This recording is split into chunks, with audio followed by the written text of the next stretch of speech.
Transparency international Pakistan report में खैबर पख्तूनख्वा अदलिया को तीसरा करप्ट इदारा शाया करने के केस में chief justice Peshawar high court ने 19 फरवरी को महफूज किए जाने वाला फैसला सुना दिया। फैसले में ट्रांसपेरेंसी इंटरनेशनल पाकिस्तान को 2023 की सालाना रिपोर्ट दोबारा शाया करने का हुक्म।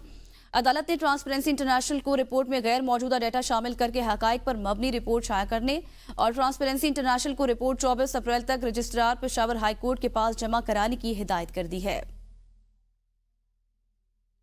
ट्रांसपेरेंसी इंटरनेशनल रिपोर्ट में केपी अदलिया को तीसरा करप्ट इदारा शाया करने का केस का मामला chief justice Peshawar high court ने 19 फरवरी का महफूज फैसला सुना दिया है। ट्रांसपेरेंसी इंटरनेशनल को 2023 की सालाना रिपोर्ट दोबारा शाया करने का हुक्म दे दिया है। मोहम्मद तैयब मज़ीद तफसीलात से आगाह करेंगे। जी तैयब। जी बिल्कुल, पेशावर हाई कोर्ट ने जो 19 फरवरी को समाअत की थी ट्रांसपेरेंसी इंटरनेशनल की रिपोर्ट पर, वो समाअत की जो महफूज फैसला था वो आज सुना दिया है।